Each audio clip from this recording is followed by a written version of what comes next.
Et vous dire, moi je suis quand même surpris qu'on puisse être écologiste et contre un projet ferroviaire. Nous, on a inventé les écolos qui sont contre le train. Voyez-vous, on a les seuls écolos au monde en France qui sont contre le train. En fait, les millions qui sont mis devraient plutôt être mis sur le soutien à un réseau de fret partout en France, aux lignes existantes, à la rénovation des lignes existantes. Bonjour à toutes et à tous. Le transport de personnes et de marchandises de demain sera décarboné ou ne sera pas. C'est en quelque sorte le credo sur lequel tout le monde semble bien s'accorder, tant politiquement que scientifiquement au regard de la lutte contre le changement climatique. Et on pourrait donc croire que, du coup, construire une ligne de train pour remplacer un important trafic de poids lourds par du fret ferroviaire emporte une très large adhésion de tous les bords politiques confondus. En particulier, on pourrait s'attendre à un soutien important de la part des groupes politiques les plus en pointe sur la question écologique, comme Europe Écologie Les Verts. Et pourtant, ce sont généralement ces mêmes groupes politiques, militants et activistes qui vont s'opposer de la manière la plus virulente à ces grands projets d'infrastructure, et notamment celui qui va nous occuper aujourd'hui, à savoir la ligne à grande vitesse Lyon-Turin. Oui, après les méga-bassines, j'ai décidé de traiter, comme vous le voyez, un sujet beaucoup moins polémique. C'est mon côté consensuel, que voulez-vous. Cette opposition s'est très récemment concrétisée en juin dernier par une manifestation dans la vallée de la Maurienne, dans les Alpes françaises. Manifestation qui, comme pour celle de Sainte-Soline, avait été interdite au préalable par la préfecture, ce qui, malheureusement, est devenu un peu une habitude en France. Il faut le souligner. Comme pour la question des méga-bassines cependant, nous ne reviendrons ici ni sur les violences, ni sur les condamnations, ni sur les dissolutions de tel ou tel groupement d'activistes, même si il y a, là encore, beaucoup à dire. La raison pour laquelle on va se pencher sur cette question, c'est que, en écoutant que distraitement d'une oreille le bruit médiatique, on a à nouveau l'impression que les militants écologistes ont adopté sur ce sujet une position assez irrationnelle. En effet, pourquoi s'opposer à un projet de remplacement d'un mode de transport polluant le trafic routier par un mode peu émetteur de CO2, le train? Ça n'a pas de sens. Alors, qu'est-ce que c'est que ce projet de nouvelle ligne ferroviaire? Est-il si écologique que ça? Et quelles sont les visions idéologiques qui se confrontent réellement ici? Entre science, société et politique, on fait le point sur le Lyon-Turin. Bienvenue dans l'Argumentarium. Vous avez le devoir d'écouter les scientifiques. Et c'est tout ce que nous Lorsqu'il y a des faits avérés, il faut quand même regarder la science. Donc c'est vrai, moi ça me met mal à l'aise de réaliser qu'un expert scientifique en fait verse dans le militantisme politique. Alors tout d'abord, la liaison ferroviaire transalpine Lyon-Turin, qu'est-ce que c'est? C'est un projet de liaison ferroviaire à grande vitesse de 270 km, reliant donc les villes de Lyon et de Turin, comme son nom l'indique, et comprenant, entre autres, le percement d'un gigantesque tunnel frontalier dans le massif des Alpes, le tunnel de base du Mont d'Ambin. Et quand je dis gigantesque, ce n'est pas une exagération, puisqu'il s'agirait tout simplement de l'un des tunnels ferroviaires les plus longs du monde. Prévu pour atteindre les 57 km de long, avec une altitude comprise entre 500 et 750 mètres, il relierait Saint-Jean-de-Maurienne en France à Suse en Italie. L'avantage d'un tunnel de base, c'est qu'il est, comme son nom l'indique, percé à la base de la montagne, épargnant ainsi au train une plus ou moins longue ascension dans le massif pour atteindre un tunnel de moyenne altitude, ici le tunnel ferroviaire du Fréjus ou du Mont-Cenis, à 1300 mètres. Un des objectifs affichés de cet ouvrage, c'est donc de réduire considérablement le temps de parcours entre les deux villes. Selon les défenseurs du projet, le trajet entre Lyon et Turin passerait ainsi de 4 heures aujourd'hui à un peu plus de 2 heures à terme, et mettrait Paris à seulement 4 heures de Milan, contre un peu plus de 6h30 aujourd'hui. Mais le deuxième et en réalité principal enjeu du projet est de désengorger les tunnels autoroutiers du Mont-Blanc et du Fréjus, saturés par les flux de poids lourds. Générateurs de nuisances, de pollutions diverses et d'émissions de gaz à effet de serre, les poids lourds sont en effet un véritable fléau pour les habitants de ces vallées alpines, qui en voient passer 1,5 million chaque année. L'idée est donc de faire passer une partie de ce trafic de marchandises de la route au train. C'est le fameux argument du report modal, qui est probablement le plus mobilisé par les défenseurs du projet. Pour le Comité pour la liaison européenne transalpine, ou simplement la Transalpine, une association défendant les intérêts du projet, c'est un lobby en gros, la construction de cette nouvelle ligne permettrait ainsi de basculer près d'1 million de poids lourds vers le train, diminuant de 2,5 millions de tonnes les émissions de CO2 chaque année. Un projet résolument écologique donc, mais ce n'est pas le seul argument mobilisé par les défenseurs du Lyon-Turin. Car le projet ne date pas vraiment d'hier. Né au milieu des années 80, il est inscrit en 1994 sur la liste des 14 projets prioritaires de l'Union européenne.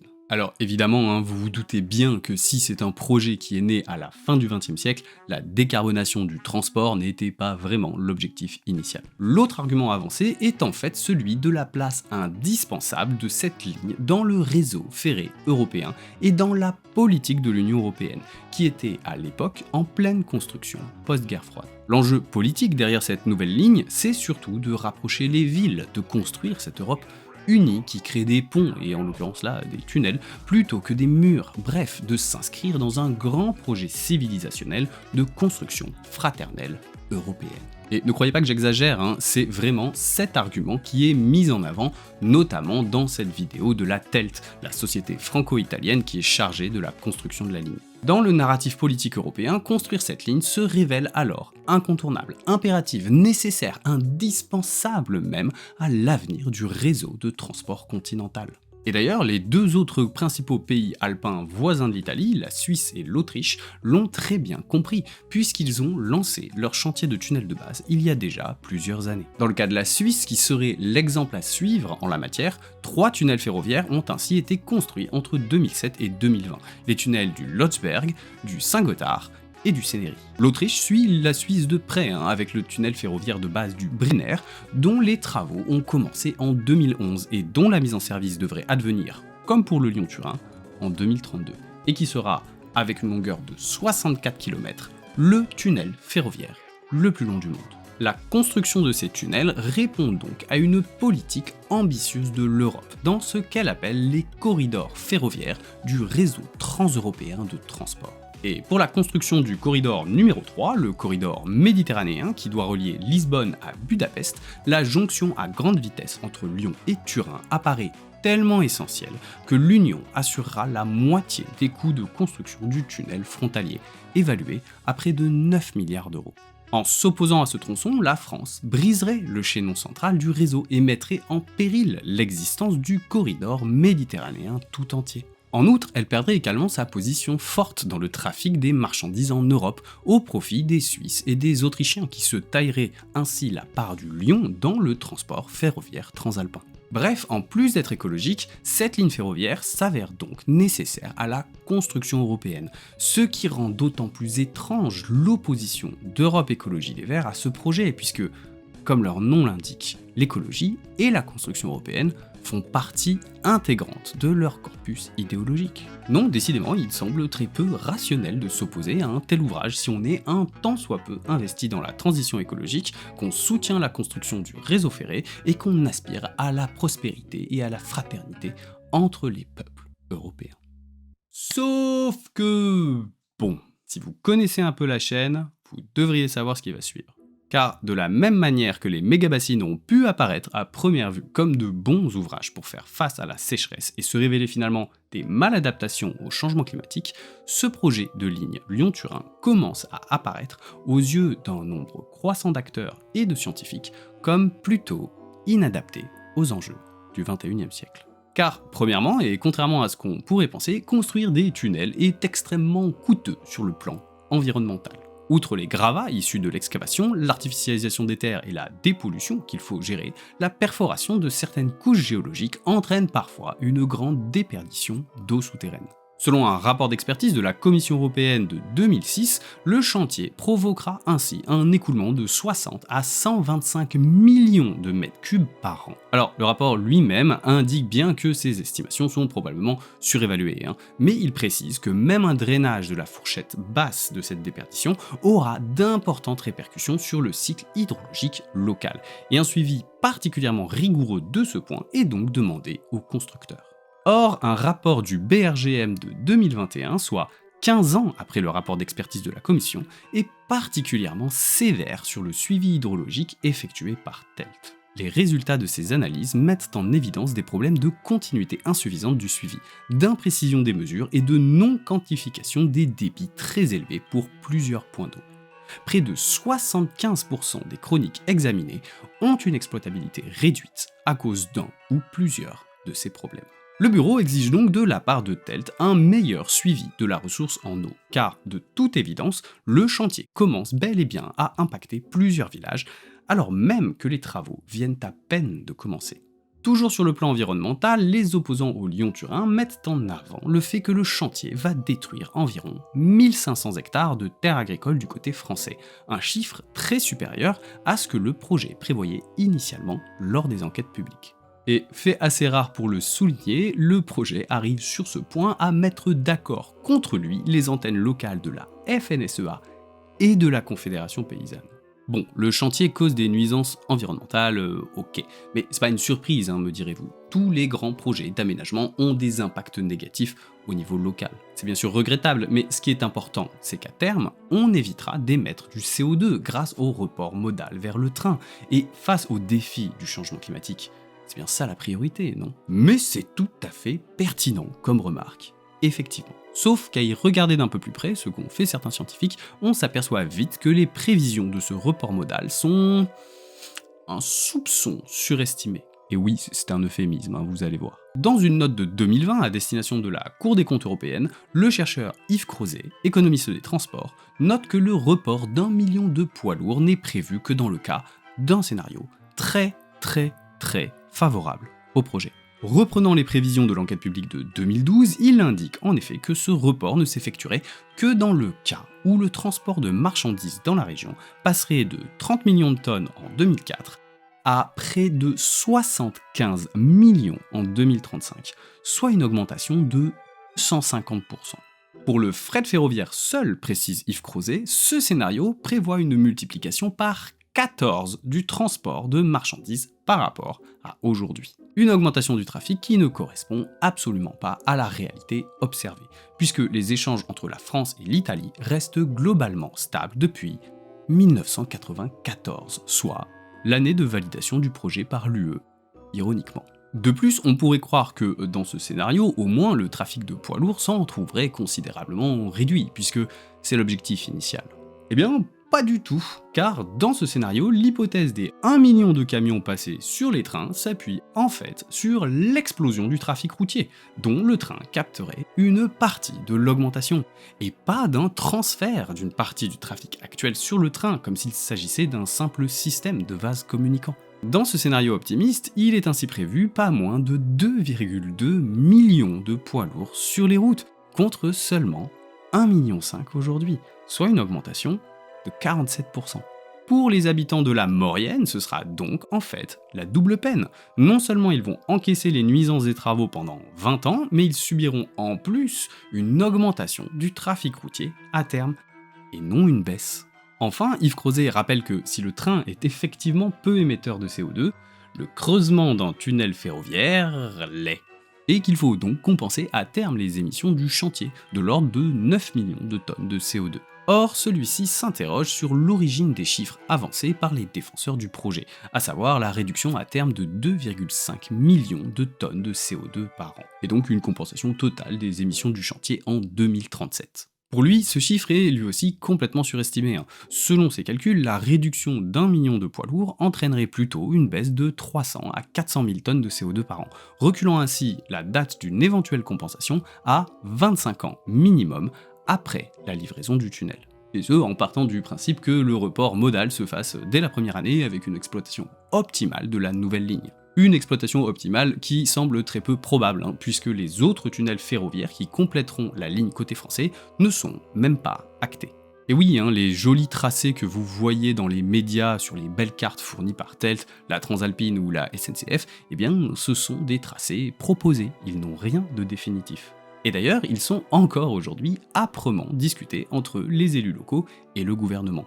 On est donc très loin du premier coup de pelleteuse. En admettant donc que toute la ligne soit opérationnelle et exploitée de manière optimale dès 2032, l'éventuelle compensation totale du projet arriverait donc, dans le meilleur des cas, en 2057, soit bien après les objectifs de neutralité carbone affichés par la stratégie française à l'horizon 2050. Pour Yves Crozet, le bilan est donc très clair. Ce projet est complètement surdimensionné, se base sur des prévisions de trafic largement surestimées et compte sur un report modal un peu magique, puisqu'aucune politique publique générale d'investissement dans le fret ferroviaire n'est à l'ordre du jour en parallèle du projet. Et de ce fait, on commence à comprendre que quel que soit le scénario envisagé, la ligne Lyon-Turin ne participera finalement pas à la réduction des émissions de CO2, elle va les augmenter. Car côté pile, si le scénario le plus optimiste se réalise, le report modal s'accompagnera d'une augmentation de près de 50% du trafic des poids lourds en parallèle. Et côté face, si le scénario optimiste ne se réalise pas, la ligne se trouvera largement surdimensionnée et mettra plusieurs décennies, voire plus, à compenser ses émissions de chantier. Au final, il apparaît donc assez évident que l'image d'une ligne verte, décarbonée et indispensable pour la transition écologique de l'Europe relève plus du fantasme technologique que de la réalité. Une réalité qui a fini par s'imposer progressivement à un nombre croissant d'acteurs politiques qui sont finalement passés du camp des défenseurs du projet au camp des opposants, comme Europe Écologie Les Verts. Car, comme le rappelle Michael Chambru, chercheur en sciences sociales de l'université de Grenoble-Alpes, dans un article de juin 2023 dans le média The Conversation, EELV fut pendant 20 ans favorable au projet, le jugeant lui aussi incontournable et sans alternative. Il a fallu finalement attendre 2012 et la convention des écologistes sur les traversées alpines pour que ceux-ci basculent finalement dans le camp des opposants au projet. Et ce point de bascule correspond avant tout à un changement dans l'idéologie écologiste sur ce à quoi devrait ressembler l'Europe de demain, dont la prise de conscience de l'impact monumental du changement climatique a été l'un des principaux moteurs. Car rapport du GIEC après rapport du GIEC, une évidence scientifique s'est finalement imposée dans certains courants politiques de gauche et écologistes. L'intensification des échanges est un des principaux moteurs du changement climatique. Le transport de voyageurs et de marchandises de demain ne doit donc pas seulement être décarboné, il doit avant tout être sobre. Et de cette petite évidence scientifique va découler une cascade de nouveaux questionnements, de nouvelles approches idéologiques et donc de nouveaux récits politiques. En effet, poser la question de la sobriété comme prioritaire au regard du réchauffement climatique, c'est interroger avant tout la nécessité, l'impact et l'intérêt de telle ou telle pratique sociétale, que celle-ci est une option bas carbone ou pas.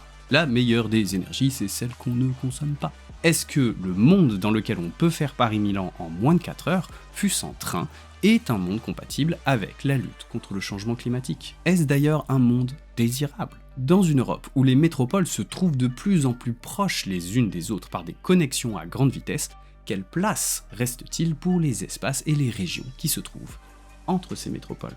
Et ce ne sont pas des questions que seuls les militants de la cause climat se posent. Dans un article de 2016, l'historienne Anne-Marie Granet-Abissé analyse ainsi le projet du Lyon-Turin comme l'archétype du rêve de techniciens et d'aménageurs européens d'aplanissement de la montagne, et pose la question de l'avenir de ces régions et de ses habitants dans l'Europe de demain. En Suisse, puisqu'on prend souvent ce pays en référence, le sociologue Vincent Kaufmann interrogeait dès 2014 dans un article du Temps l'usage que les Suisses ont de leurs montagnes.